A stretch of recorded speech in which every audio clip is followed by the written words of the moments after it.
પાટીદાર અનામત આંદોલનની। તમને ખબર જ છે કે આજે સરકાર દ્વારા એક નિર્ણય કરવામાં આવ્યો છે અને તેમાં પાટીદાર અનામત આંદોલન દરમિયાન કેટલાક જે કેસ કરવામાં આવ્યા હતા તેમાંના 9 કેસને પરત ખેંચી લેવામાં આવ્યા છે।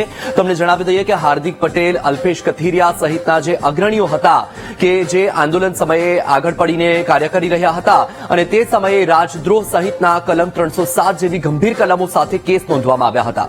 12 કેસ નોંધવામાં આવ્યા હતા, જે 14 કેસમાં ખાસ કરીને 8 અમદાવાદના છે, 3 ગાંધીનગરના છે અને 1 મહેસાણાનો છે અને 2 સુરતના કેસ છે। આમ કુલ 14 કેસ હતા, જેમાંથી 9 પાછા ખેંચી લેવામાં આવ્યા છે અને હજુ પણ 4 કેસ એમાં બાકી છે। હવે આ કેસ પાછા ખેંચી લીધા પછી પાટીદારોમાં એક તરફ ખુશીનો માહોલ છે, પરંતુ કેટલાક લોકોએ સવાલ પણ ઉઠાવ્યા છે। અલગ અલગ તમામ લોકોના નિવેદન પણ સામે આવ્યા છે।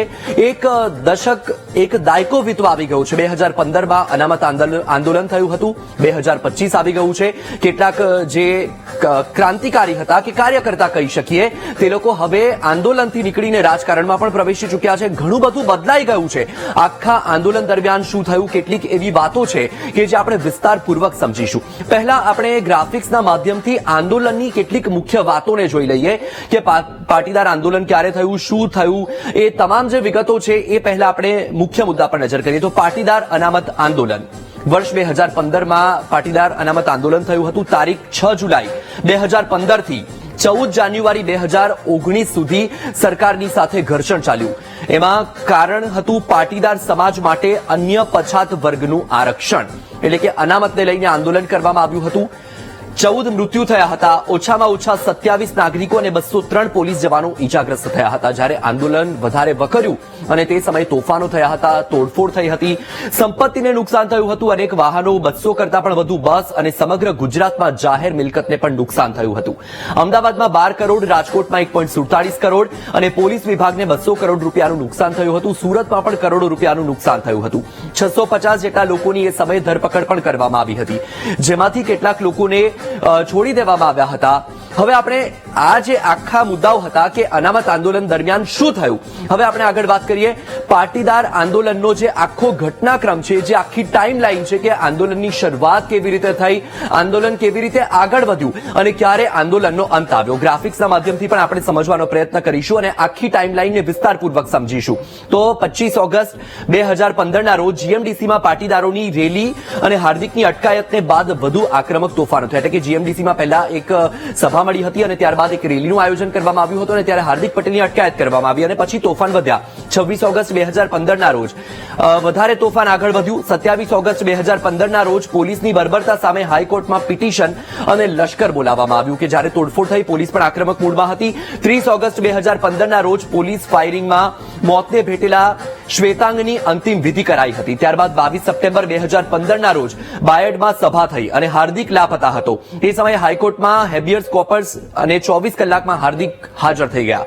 હવે 20 ઓક્ટોબરનો દિવસ 2015, ત્યારે હાર્દિક પટેલ સામે રાજદ્રોહનો ગુનો દાખલ થયો હતો। 2015માં રાજદ્રોહનો ગુનો હાર્દિકની સામે નોંધાયો હતો। 22 ઓક્ટોબર 2015ના રોજ હાર્દિક ઉપરાંત તેના 5 સાથીદારો સામે પણ રાજદ્રોહના કેસ નોંધાયા, જેમાં અલ્પેશ કથિરિયા સહિતના જે આગેવાનો હતા એ લોકો સામેલ હતા। હવે નવેમ્બર 2015માં મુખ્યમંત્રી સ્વાવલંબન યોજનાની જાહેરાત કરવામાં આવી। નવેમ્બર 2015માં આ યોજનાની જાહેરાત કરાઈ હતી। ડિસેમ્બર, ફેબ્રુઆરી 2016માં હાર્દિકની જેલ મુક્તિ માટે એસપીજીના લાલજી પટેલ દ્વારા જેલ ભરો આંદોલન કરવામાં આવ્યું હતું। એટલે આંદોલન સતત વધારે ને વધારે આગળ વધી રહ્યું હતું। ફેબ્રુઆરી 2016માં મહેસાણામાં જેલ ભરો આંદોલનમાં લાલજી પટેલની ધરપકડ કરાઈ, એટલે કે 2016માં લાલજી પટેલની પણ ધરપકડ કરવામાં આવી। આંદોલનમાં હજુ પણ માગ એ જ હતી અને આંદોલન વધુ ઉગ્ર બની રહ્યું હતું। ત્યારબાદ ફેબ્રુઆરી 2016માં લાલજી પટેલની ધરપકડ કરાઈ, ત્યારબાદથી એપ્રિલ 2016માં સાથીદારોને રાજદ્રોહના કેસમાંથી જામીન અપાયા। એટલે કે એપ્રિલ 2016માં જે રાજદ્રોહનો કેસ કરવામાં આવ્યો હતો તેમાં જામીન આપવામાં આવ્યા। 20 એપ્રિલ 2016ના રોજ સરકારની ગરીબ સવર્ણો માટે 10% અનામતની જાહેરાત થઈ, એટલે કે 2016માં એપ્રિલમાં આ જાહેરાત કરવામાં આવી। ત્યારબાદ 8 ઓગસ્ટ 2016ના રોજ જેલવાસ પછી હાર્દિકના જામીન મંજૂર થયા અને 2 દિવસ પછી એક ગુજરાત બહાર હાર્દિક પટેલ ગયા, બરાબર છે। ત્યારબાદ 30 જુલાઈ 2016ના રોજ પાટીદારો સામેના કેસ પાછા ખેંચવાની મુખ્યમંત્રીની જાહેરાત હતી, કારણ કે તે સમયે ઘણા બધા કેસ કરવામાં આવ્યા અને એ કેસ એમાંના કેટલાક કેસો હતા કે ત્યારે પરત પણ ખેંચવામાં આવ્યા હતા 2016માં. હવે પોલીસ વડાએ શું કહ્યું તે પણ આપણે જાણીએ. 2020માં એક એફિડેવિટ દાખલ કરવામાં આવી હતી અને એફિડેવિટની અંદર ઘણી બધી બાબતોનો ઉલ્લેખ કરવામાં આવ્યો હતો. તેમાં ખાસ કરીને કઈ કઈ કલમો લગાવવામાં આવી છે, કઈ કલમો અંતર ગુના નોંધવામાં આવ્યા છે, સાથે પોલીસે શું કામગીરી કરી હતી, કઈ કઈ ફોર્સને તૈનાત કરવામાં આવી હતી, તમામ વિગત એ એફિડેવિટમાં રજૂ કરવામાં આવી હતી. આપણી એફિડેવિટના કેટલાક મહત્વના મુદ્દા છે તે પણ જોઈશું. તો તત્કાલીન પોલીસ વડા શિવાનંદ ઝાની પૂંચ કમિશનમાં આ 55 પાનાની એફિડેવિટ હતી અને એમાં મહત્વપૂર્ણ મુદ્દાઓનો સમાવેશ કરવામાં આવ્યો હતો. 1 ઓગસ્ટથી 23 ઓગસ્ટ 2015 સુધીમાં થયેલા હિંસક તોફાનોમાં સીઆરપીસીની કલમ 107, 109, 542, 110, 278 તથા ગુજરાત પોલીસ એક્ટની સેક્શન 56, 57, 122, 124, 142 હેઠળ અને પ્રોહિબિશન એક્ટ 93 મુજબ કુલ 3216 કેસ નોંધવામાં આવ્યા હતા અને આ મુદ્દો એ એફિડેવિટમાં ટાંકવામાં આવ્યો છે. જીએમડીસી ગ્રાઉન્ડ પર તોફાન ન થાય તે માટે શાંતિ સમિતિની અને એકતા સમિતિની કુલ 157 મીટિંગ કરવામાં આવી હતી. એટલે તે સમયે તોફાનને કાબૂમાં લેવા માટે 157 મીટિંગો કરવામાં આવી હતી. 25 ઓગસ્ટ માટે પૂરતો પોલીસ બંદોબસ્ત મુકાયો હતો, કારણ કે ત્યારે જ્યારે તોફાન વધારે વકર્યું હતું, તોડફોડ કરવામાં આવી રહી હતી. તેમાં 10 એસપી, 20 ડીવાયએસપી, 128 પીઆઈ, 387 પીએસઆઈ, 12 મહિલા police constable, 5138 ASI, head constable અને પોલીસ કોન્સ્ટેબલ મૂકવામાં આવ્યા હતા. આ ઉપરાંત એસઆરપીની કંપનીને પણ તૈનાત કરવામાં આવી હતી, કારણ કે તે સમયે આંદોલન એટલું ઉગ્ર બની ગયું હતું, મોટી સંખ્યામાં પાટીદાર રસ્તા પર આવી ગયા હતા, ગુજરાત ભડકે વાળ્યું હતું. હવે ત્યારબાદ વાડદથી શરૂ થયેલા તોફાનો પ્રસરતા વધુ આગળ વધ્યા ત્યારે તાત્કાલિક રાત્રે 3 વાગ્યે વધારાની સીઆરપીએફ અને આરએફની ટુકડીને બોલાવવામાં આવી હતી. 2015ની આ વાત છે. ત્યારબાદ બીજા બનાવો ન બને તે માટે પેટ્રોલ પંપ અને કેરોસીન ડેપો પણ એ સમય બંધ કરાવી દેવામાં આવ્યા હતા, કારણ કે ત્યારે આગચંપી પણ કરવામાં આવી રહી હતી, પથ્થરમારો પણ થઈ રહ્યો હતો. ત્યારબાદ 25 ઓગસ્ટે આ રેલી થવાની હતી, એટલે કે ગુપ્તચર વિભાગને પણ એ સમયે તૈયાર રાખવામાં આવ્યું હતું. હવે આગળ આપણે વાત કરીએ. વર્ષ 2020માં જ એફિડેવિટ રજૂ કરવામાં આવી હતી. હવે ત્યારબાદ વર્ષ 2020માં દિનેશ બાંભણિયાનું પણ એક નિવેદન સામે આવ્યું હતું અને એ નિવેદન ખૂબ જ મહત્વનું છે, કારણ કે આ જે કેસ કરવામાં આવ્યા હતા, જે રાજદ્રોહના કેસ હતા, સાથે જ જે અન્ય કેસ નોંધવામાં આવ્યા હતા, એ કેસને લઈને વર્ષ 2020માં મીડિયા સાથે વાત કરતા જ દિનેશ બાંભણિયાએ આ નિવેદન આપ્યું હતું. એ નિવેદનને પણ આપણે વિસ્તારપૂર્વક સમજી લઈએ કે દિનેશ બાંભણિયાએ શું કહ્યું હતું. તો આંદોલન વખતે 484 કેસ થયા હતા અને તે પાછા ખેંચવાના હતા. આ 2020માં તેમણે નિવેદન આપ્યું હતું. કયા કયા મુદ્દે કેસ નોંધાયેલા હતા અને શું સમજૂતી થઈ હતી તેની પણ વાત કરી હતી કે તેમાંથી માત્ર 214 એફઆઈઆર જ પાછી ખેંચાઈ હતી, એટલે કે 400 થી વધારે જે કેસ થયા હતા તેમાં એ સમયે સમજૂતી સમયે 200 થી વધારે એફઆઈઆર જ પાછી ખેંચાઈ હતી. સમાધાન થયું ત્યારે રાજદ્રોહ અને રેલવેના પાટા ઉખાડવા જેવા જે કેસો હતા તે પરત નહીં ખેંચવાનું નક્કી થયું હતું અને જે અમે મંજૂર રાખ્યું હતું, એટલે કે તે સમયે સમજૂતી દરમિયાન કેટલાક મુદ્દાઓ એવા હતા કે જે કેસ પાછા ન ખેંચાય તો તે મંજૂર રાખ્યા હતા. વિદ્યાર્થીઓને તકલીફ ન પડે એ માટે નાની કલમવાળા જે કેસ છે એ પાછા ખેંચવાનું નક્કી થયું હતું. એટલે કે વારંવાર યાદ કરાવવા છતાં પણ આ પ્રક્રિયા ધીમી ચાલે છે અને કેસ પાછા ખેંચાતા નથી. એટલે તેમણે કેસ પાછા ન ખેંચાતા હોતા તે મુદ્દાને લઈને બળાપો ઠાલવ્યો હતો કે વારંવાર રજૂઆત કરી રહ્યા છે છતાં પણ પ્રક્રિયા ધીમી ચાલી રહી છે, જેના કારણે કેસ પાછા ખેંચાતા નથી. હવે આજે આ નિર્ણય જાહેર કરવામાં આવ્યો છે. આ નિર્ણય જાહેર થતાની સાથે જ કેટલાક મતમતાંતર પણ જોવા મળી રહ્યા છે. એક તરફ પાટીદાર સમાજમાં ખુશીનો માહોલ છે, એકબીજાને અભિનંદન આપી રહ્યા છે, તેની સાથે સાથે સરકારનો આભાર માની રહ્યા છે, પરંતુ બીજી તરફ કોંગ્રેસ છે કે જે સવાલ પણ ઉઠાવી રહ્યું છે અને બીજી તરફ જે ભાજપ છે તેને વોશિંગ મશીન પણ ગણાવી દીધું છે. એ તમામ જે નિવેદન છે અને જે મત સામે આવ્યા છે એ પણ આપણે નજર કરીશું. કેટલાક મત એમાં ખાસ કરીને ગૃહ રાજ્યમંત્રી હર્ષ સંઘવીએ કહ્યું કે તપાસ અને ચાર્જશીટ પૂર્ણ થઈ હોય તેવા અનામત આંદોલન સમયના 9 કેસ પાછા ખેંચવાનો મુખ્યમંત્રીએ નિર્ણય કર્યો છે. આ નિર્ણય અંગેની તેમણે જાહેરાત કરી. હવે રાજ્ય સરકારના જે પ્રવક્તા છે અને ઋષિકેશ પટેલ તેમણે કહ્યું કે હવે માત્ર 4 કેસ જ બાકી છે, મોટાભાગના કેસ પરત ખેંચાઈ ગયા, તમામ કેસની સમીક્ષા કરવામાં થોડો સમય લાગ્યો, યુવાનોએ લાગણીમાં આવીને આંદોલન કર્યા હતા, ન્યાયના સિદ્ધાંત પ્રમાણે નિર્દોષને સજા ન થવી જોઈએ અને ઋષિકેશ પટેલે આ નિર્ણયને લઈને આ વાત કરી છે. હવે આગળ જે વાત છે એમાં કેસ પાછા ખેંચવાના નિર્ણય બદલ હું સમાજ વતી સરકારનો આભાર માનું છું અને આ વાત હાર્દિક પટેલે કહી છે. સરકારનો આભાર માન્યો છે અને સાથે ખુશી પણ વ્યક્ત કરી છે. હવે આપણે વાત કરીએ, અલ્પેશ કથિરિયાએ કહ્યું કે પાટીદાર આગેવાનો પર થયેલા રાજદ્રોહ સહિતના ગંભીર ગુનાના કેસો પરત ખેંચાતા રાહતની લાગણી અનુભવાઈ રહી છે. સરકારના આ નિર્ણયનો સહર્ષ સ્વીકાર કરીએ છીએ. એટલે તમે જોયું કે પાટીદાર અનામત આંદોલન થયું હતું અને એ દરમિયાન 2015ની આ વાત છે, એક દાયકો વીતવા આવી ગયું છે, 10 વર્ષ થવા આવ્યા. કેટલાક જે કાર્યકર્તાઓ હતા એ સમયે જે ક્રાંતિકારી તરીકે ઉભરીને આવ્યા હતા, આજે એમાંના કેટલાક લોકો છે કે જે રાજકારણમાં છે. ખાસ કરીને હાર્દિક પટેલ છે, અલ્પેશ કથિરિયા છે, એક મહિલા ચહેરો હતો કે જે રેશમા પટેલ પણ આ જ આંદોલનમાંથી ઉભરીને બહાર આવ્યા હતા. ધાર્મિક માલવિયા છે, દિનેશ બાંભણિયા છે, લાલજી પટેલ છે, લલિત વસોયા છે, ઘણા બધા એવા ચહેરા છે, વરુણ પટેલ છે, ચિરાગ પટેલ છે. આ તમામ લોકો હતા કે જે અનામત આંદોલન દરમિયાન ઉભરીને સામે આવ્યા હતા. 2015માં જ્યારે આંદોલનની શરૂઆત થઈ અને આંદોલન દરમિયાન માંગ હતી કે અનામત આપવામાં આવે અને અનામતને લઈને એ આંદોલન છે એ આંદોલન વધુને વધુ આગળ વધી રહ્યું હતું. હવે જ્યારે આજે આ નિર્ણય જાહેર કરી દેવામાં આવ્યો છે, ત્યારબાદ કોંગ્રેસે એ પણ વાત કરી છે કે જે રાષ્ટ્રદ્રોહી હતા એ હવે સરકારમાં આવી જતા કે ભાજપમાં આવી જતા હવે રાષ્ટ્રના સેવક બની ગયા છે અને આ રીતે કોંગ્રેસે બળાપો ઠાલવ્યો છે. હવે આપણે વાત કરી કે કેટલાક એવા ચહેરા હતા કે જે ચહેરા આ આંદોલનમાં ઉભરીને સામે આવ્યા અને તે આજે રાજકારણમાં છે, સક્રિય રાજકારણી તરીકે ફરજ બજાવી રહ્યા છે. હવે એમાંના કેટલાક ચહેરા, ખાસ કરીને હાર્દિક પટેલ, કે જેમણે આ આંદોલન દરમિયાન વારંવાર એક વાત કહી હતી કે તે ક્યારે પણ રાજકારણમાં નહીં આવે. હવે આ દાયકો વીતવા આવ્યો છે. હાર્દિક પટેલ પાસથી ભાજપ સુધીની તેમની સફર કેવી રીતે થઈ અને અત્યારે હાર્દિક પટેલ ક્યાં છે એ તમામ આપણે વાત કરીશું. 10 વર્ષની સફર જોઈશું. તો હાર્દિક પટેલ કે જે 2015માં આંદોલનનો ચહેરો તરીકે ઉભરી આવ્યા અને 2015માં પાટીદાર અનામત આંદોલનનો ચહેરો બન્યા, ત્યારબાદથી હાર્દિક પટેલ પર રાજદ્રોહના 2 સહિત કુલ 20 કેસ દાખલ થયા હતા. એટલે કે જ્યારે આંદોલન થયું એ દરમિયાન હાર્દિક પર 20 કેસ થયા, એમાં 2 કેસ રાજદ્રોહના હતા. હાર્દિક પટેલ પર રાજદ્રોહના 2 કેસ સહિત કુલ 20 કેસ થયા અને તે હવે એમાંના મોટાભાગના કેસ માફ પણ થઈ ચૂક્યા છે. પરંતુ 20 કેસમાંથી 9 કેસમાં 2 વર્ષ કે તેથી વધુની સજા તેમણે ભોગવી હતી. જે સમયે આંદોલન થયું ત્યારબાદ કેસ થયા, ત્યારબાદ તેઓ જેલમાં પણ હતા. હાર્દિક પટેલ સામે 11 ફોજદારી કેસ કે જે પેન્ડિંગ હતા. 9 કેસમાં તેમને સજા થઈ હતી, 11 કેસ પેન્ડિંગ હતા, કુલ 20 કેસ હતા. મહેસાણાના અત્યારે હાર્દિક પટેલ છે કે જે વિરમ ગામના ધારાસભ્ય છે અને ભાજપમાંથી તેઓ રાજકારણમાં આવ્યા છે આગળ. હવે આપણે વાત કરીએ અલ્પેશ કથિરિયા ક્યાંથી ક્યાં છે, અલ્પેશ કથિરિયા ક્યાં પહોંચ્યા. અલ્પેશ કથિરિયા તો તેની પણ વાત કરી લઈએ. અલ્પેશ કથિરિયા પણ એ આંદોલન સમયે જ ઉભરીને બહાર આવ્યા હતા. વ્યવસાય વકીલ અને અલ્પેશ કથિરિયા 2015માં સુરતમાં પાટીદાર આંદોલનને વેગ આપવામાં સક્રિય રહ્યા હતા અને ત્યારબાદથી અલ્પેશ કથિરિયાની 2018માં ધરપકડ કરવામાં આવી હતી. એ આંદોલન સમયે જ અલ્પેશ કથિરિયા પર પણ કેસ કરવામાં આવ્યા હતા અને 2018માં ધરપકડ કરવામાં આવી હતી. જેલ મુક્ત થયા ત્યારે હાર્દિક પટેલે પાસનું સુકાન તેમના હાથમાં સોંપવાની જાહેરાત કરી હતી. એટલે કે જ્યારે તેઓ જેલ મુક્ત થયા ત્યારબાદથી પાસનું સુકાન તેમના હાથમાં સોંપવામાં આવ્યું હતું અને તેઓ કન્વીનર તરીકેની ફરજ બજાવતા હતા. પાટીદાર આંદોલનમાં તેઓ પાસના કન્વીનર હતા. તેમના સમર્થકો તેમને ગબ્બર તરીકે ઓળખતા હતા.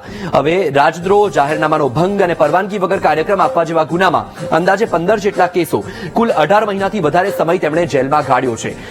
ત્યારબાદ આમ આદમી પાર્ટીમાં જોડાયા અને 2022માં સુરતના વરાછા વિસ્તારમાંથી વિધાનસભાની ચૂંટણી લડ્યા. તેમની સામે ભાજપમાંથી કુમાર કાનાણી હતા. વિધાનસભાની ચૂંટણીમાં તેઓ કુમાર કાનાણીની સામે હારી ગયા. 2022 વિધાનસભાની ચૂંટણીમાં તેઓ આપમાંથી ઝંપલાવ્યું હતું. ભાજપમાંથી કુમાર કાનાણી હતા. તેમની સામે અલ્પેશ કથિરિયાની હાર થઈ હતી. ત્યારબાદ આમ આદમી પાર્ટીએ તેમને સુરત અને વડોદરા વિસ્તારના કાર્યકારી પ્રમુખ બનાવ્યા હતા. પરંતુ તેમણે આમ આદમી પાર્ટીનો હાથ પણ છોડી દીધો. વર્ષ 2024ની લોકસભાની ચૂંટણી અગાઉ તેમણે આમ આદમી પાર્ટીમાંથી રાજીનામું આપી દીધું અને તેઓ ભાજપમાં જોડાઈ ગયા.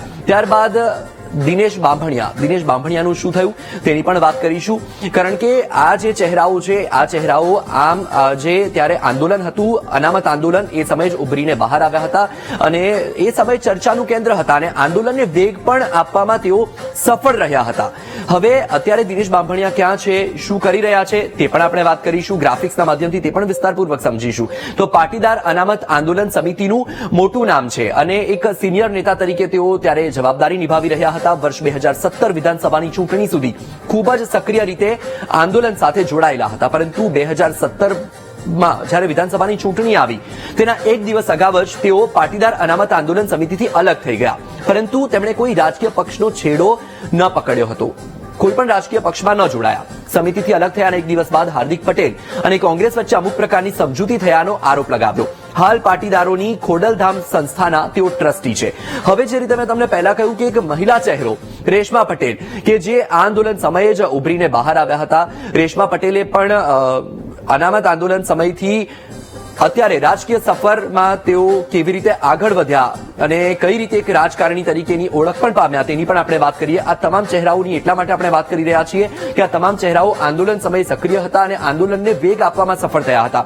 પાટીદાર અનામત આંદોલન સમયે મહિલા ચહેરા તરીકે તેઓ ઉભરીને આવ્યા. 2015માં જેલમાં પુરાયેલા કાર્યકર્તાઓને છોડાવવા માટે પોતાના જ ઘરમાં 21 દિવસના ઉપવાસ કરીને પાસમાં જગ્યા મેળવી હતી. હાર્દિક પટેલ સહિતના જે અગ્રણીઓ હતા ત્યારે જેલમાં હતા તો તેમને જેલમાંથી છોડાવવા માટે તેમણે પોતાના જ ઘરે 21 દિવસનો ઉપવાસ કર્યો હતો અને તેઓ પાસમાં જગ્યા પામ્યા હતા.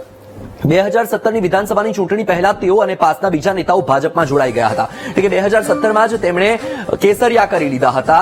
માર્ચ 2019માં ભાજપથી મોહભંગ થતા પાર્ટીને માર્કેટિંગ કંપની ગણાવી અને પક્ષમાંથી રાજીનામું આપી દીધું હતું. એટલે કે 17 થી 19 સુધી ભાજપમાં રહ્યા અને 19માં ભાજપમાંથી પણ છૂટા થઈ ગયા. વર્ષ 2020માં નેશનલિસ્ટ કોંગ્રેસ પાર્ટીનો હાથ પકડ્યો અને પાર્ટીના ગુજરાત પ્રદેશની મહિલા પાંખના પ્રમુખ બની ગયા. એટલે કે અનામત આંદોલન, ત્યારબાદ પાસમાંથી ભાજપ, ભાજપમાંથી કોંગ્રેસ. વર્ષ 2022ની ગુજરાત વિધાનસભાની ચૂંટણી અગાઉ નેશનલિસ્ટ કોંગ્રેસ પાર્ટી ચૂંટણીની ટિકિટ ન આપતા આમ આદમી પાર્ટીમાં જોડાયા અને હાલ ગુજરાત આપની મહિલા પાંખના પ્રમુખ છે. એટલે કે અનામત આંદોલન થયું, ત્યારબાદ પાસમાં જોડાયા, પાસમાંથી ભાજપમાં ગયા, ભાજપમાંથી કોંગ્રેસમાં આવ્યા, કોંગ્રેસમાંથી અત્યારે આપમાં કાર્યકર તરીકે ફરજ બજાવી રહ્યા છે. તો આખું જે આ પાટીદાર આંદોલન છે, હવે આપણે એમાં ફરીથી જે મતાંતર છે તેના પર આવી જઈશું કે જે આ નિર્ણય જાહેર કરવામાં આવ્યો છે તેમાં જે તમામ કોંગ્રેસના પણ કેટલાક લોકોના મત સામે આવ્યા છે અને ભાજપના લોકોએ પણ શું કહ્યું છે એ આપણે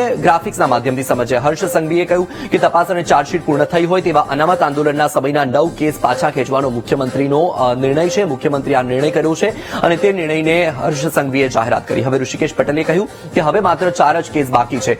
મોટાભાગના કેસ પરત ખેંચાઈ ગયા. તમામ કેસની સમીક્ષા કરવામાં થોડો સમય લાગ્યો. યુવાનોએ લાગણીમાં આવીને આંદોલન કર્યા હતા. ન્યાયના સિદ્ધાંત પ્રમાણે નિર્દોષને સજા ન થવી જોઈએ અને પાટીદાર લોકોની પણ એ માંગ હતી કે આ જે કેસ છે પરત ખેંચવામાં આવે. હવે એ કેસ પાછા ખેંચાઈ ગયા ત્યારે કેસ પાછા ખેંચાવાના નિર્ણય બદલ હું સમાજ વતી સરકારનો આભાર માનું છું. હાર્દિક પટેલે સરકારનો આભાર માન્યો અને ખુશી વ્યક્ત કરી. અલ્પેશ કથિરિયા, પાટીદાર આગેવાનો પર થયેલા રાજદ્રોહ સહિતના ગંભીર ગુનાના કેસો પરત ખેંચાતા રાહતની લાગણી અનુભવાઈ રહી છે. સરકારના આ નિર્ણયનો સહર્ષ સ્વીકાર કરીએ છીએ. એટલે સાથે આનંદની લાગણી વ્યક્ત કરી, સરકારનો આભાર માન્યો. સાથે જ પૂર્વ નાયબ મુખ્યમંત્રી નીતિન પટેલ તેમણે કહ્યું કે વાતાવરણ સમરસ થઈ ચૂક્યું છે એટલે કેસ ચલાવવાનો કોઈ અર્થ નથી. સરકાર તમામ સમાજને સાથે રાખી રહી છે. એટલે તેમણે પણ એક તરફ સહમતિ દર્શાવી. સાથે કુમાર કાનાણીની પણ પ્રતિક્રિયા આવી છે કે સરકારનો કેસ પાછા ખેંચવાનો નિર્ણય આવકાર્ય છે. સરકારે પહેલા પણ કેસ પાછા ખેંચ્યા હતા. આ કોઈ ક્રિમિનલ કેસ નથી, આંદોલનના કેસ છે. એટલે કે સરકારે જે નિર્ણય કર્યો છે તેને કુમાર કાનાણીએ પણ આવકાર્યો છે. સાથે જ RM પટેલની પણ પ્રતિક્રિયા આવી છે કે સરકારનો કેસ પાછા ખેંચવાનો જે નિર્ણય છે એ આવકાર્ય છે. પાટીદાર યુવાનો પર બાકી રહેલા કેસો અંગે પણ સરકાર સત્વરે નિર્ણય લે છે. આ લાલજી પટેલની પ્રતિક્રિયા છે. RM પટેલે પણ તેમની પ્રતિક્રિયા આપી છે, તેના પર પણ નજર કરીશું. તો સરકારનો કેસ પાછા ખેંચવાનો નિર્ણય તેમણે પણ આવકાર્યો છે. સાથે જ સરકારે 2017માં કેસ પાછા ખેંચવાનો નિર્ણય લીધો હતો. ઉમિયાધામ ખોડલધામની મધ્યસ્થીથી કેસ પરત ખેંચવાનો નિર્ણય લેવાયો અને દલિત આંદોલન વખતે થયેલા કેસ પણ સરકારે પાછા ખેંચવા જોઈએ. એટલે પાટીદાર અગ્રણીઓ છે તેઓ પણ આ જે નિર્ણય છે તેને આવકારી રહ્યા છે. સાથે જ ખોડલધામથી નરેશ પટેલે પણ પ્રતિક્રિયા આપી છે કે પાટીદાર નેતાઓ સામેના કેસ પરત ખેંચવાના નિર્ણયને ખોડલધામ આવકારે છે. અમે પહેલેથી યુવાનોની સાથે છીએ. સરકારે જે નિર્ણય કર્યો છે એ નિર્ણય આવકાર્ય છે અને સરકારના નિર્ણય પર તેમણે પણ ખુશી વ્યક્ત કરી છે. સાથે જ રાજ્ય સરકારે જે નિર્ણય લીધો છે તે સારી બાબત હોય, સમાજની માંગ હોય તો તે સરકારે આપવી જોઈએ. દમનકારી નીતિ અપનાવીને રાજદ્રોહ જેવા કેસ ન કરવા જોઈએ. ધારાસભ્યોના પણ આ નિવેદન આવી રહ્યા છે અને તે પણ આ નિર્ણયને આવકારી રહ્યા છે. હવે સરકારે નિર્ણય વિલંબથી કર્યો પરંતુ યોગ્ય નિર્ણય, સરકારનો નિર્ણય આવકાર્ય છે. લલિત વસોયાએ પણ પોતાની પ્રતિક્રિયા આપી અને સરકારના નિર્ણયને આવકાર્યો, પરંતુ સાથે એક વાત ટાંકી કે નિર્ણય વિલંબથી કર્યો પરંતુ યોગ્ય નિર્ણય કર્યો. એટલે તમામ લોકો આ નિર્ણયને આવકારી રહ્યા છે, પરંતુ કેટલાક અંશે અહીં સવાલો ઉઠ્યા છે એની પણ આપણે વાત કરીશું. પરંતુ આંદોલનને કચડવા માટે રાજદ્રોહના કેસનો ઉપયોગ કર્યો તે યોગ્ય નથી. જ્યારે આંદોલન કરી રહ્યા હતા ત્યારે રાષ્ટ્રદ્રોહી હતા અને હવે રાષ્ટ્ર સેવક બની ગયા છે. લલિત કગથરાએ પણ આ વાતને લઈને સવાલ ઉઠાવ્યા હતા. હવે વાત છે મનહર પટેલે જે વાત કરી તેની વાત કરીશું કે પાટીદાર આંદોલનના આંદોલનકારીઓ આજે ભાજપમાં છે તો શું સરકારે આંદોલનકારીઓને પાર્ટીમાં લેવા માટે ગુનાઓ લગાવ્યા હતા? કમલમનો સહારો લોકો નિર્દોષ જાહેર થવા માટે લે છે. રાજકીય લોકો કમલમમાં જશે એટલે નિર્દોષ જાહેર થઈ જશે. એટલે સાથે તેમણે મહાકુંભની વાતને પણ ટાંકી હતી કે લોકો પાપ ધોવા માટે મહાકુંભમાં જાય છે જ્યારે રાજકારણીઓ પાપ ધોવા માટે કમલમમાં જાય છે. હવે દરેક સમિતિના આંદોલનના કેસ પર અલ્પેશ ઠાકોરની આ પ્રતિક્રિયા છે કે સરકારને અપીલ છે કે ઓબીસી અને દલિત આંદોલનના કેસો પણ પરત ખેંચાવા જોઈએ. આંદોલન પીડાનું આંદોલન હોય, આંદોલન કરનાર યુવાનો કોઈ ગુનેગાર નથી હોતા. એટલે કે જે આ નિર્ણય છે એ નિર્ણયને લઈને કહ્યું કે બીજા સમાજના જે નિર્ણયો અને બીજા જે સમાજના લોકો છે તેમના પર જે કેસ છે તેને લઈને પણ સરકારે કામ કરવું જોઈએ. હવે રાત્રોનો કેસ તો હાઈકોર્ટે જ ફગાવી દીધો હતો. આ બાબુ માંગુકિયા છે કે જે વકીલ છે ને તેમની વાત ખાસ આપણે સાંભળવા જેવી છે અને એ વાતને આપણે ખાસ ધ્યાનમાં લેવા જેવી છે કે રાજદ્રોહનો કેસ તો હાઈકોર્ટે જ ફગાવી દીધો હતો. પ્રજાના હિતમાં હોય તેવા કેસ પાછા ખેંચવાની કોર્ટ મંજૂરી આપે. સરકારના કહેવાથી કોર્ટ કેસ પાછા ખેંચવાની મંજૂરી ન આપે. સુરત સહિતના જે કેસ હતા તે પાછા ખેંચવામાં આવી રહ્યા છે. ઘરમાં બેઠેલા લોકોને પકડીને પોલીસે કેસ કર્યા છે. એટલે કે પોલીસની પણ જે દમનકારી નીતિ હતી તેના પર પણ વાત કરી છે. સાથે જ નાના માણસો સામેના કેસ અંગે પણ ત્વરિત નિર્ણય લેવાય. ફક્ત 14 કેસ જ કેમ નાના માણસો સામેના કેસ પણ પાછા લેવાય? એટલે બાબુ માંગુકિયાએ પણ સવાલ કર્યો છે કે જે 14 કેસ છે એ જ કેસ કેમ ખેંચવામાં આવી રહ્યા છે, પરંતુ જે નાના લોકો છે તેમની ઉપર જે કેસ હતા તે કેસને પણ પરત ખેંચવામાં આવે. કારણ કે એ સમય દરમિયાન ઘણા બધા લોકો પર કેસ કરવામાં આવ્યો હતો અને તેમણે એ જ વાતનો લઈને સવાલ ઉઠાવ્યો છે કે એ સમયે પોલીસે ઘરમાં બેઠેલા લોકોને પણ ઉપાડીને તેમને જેલમાં મૂક્યા હતા, તેમની સામે કેસ પણ નોંધાવ્યા હતા. તો આખું આ વિશ્લેષણ તમે જોયું કે પાટીદાર આંદોલન કે જે 2015 થી શરૂ થયું હતું 2025 ચાલી રહ્યું છે. 10 વર્ષ વીતી ગયા અને 10 વર્ષે જઈને એમાંના કેટલાક કેસ હતા કે જે આજે સરકારે પાછા ખેંચી લીધા છે અને એ કેસ પાછા ખેંચતાની સાથે જ પાટીદારોમાં હરખની હેલી પણ વ્યાપી ગઈ છે, હરખની હેલી પણ પ્રસરી ગઈ છે અને સરકારનો આભાર પણ માની રહ્યા છે.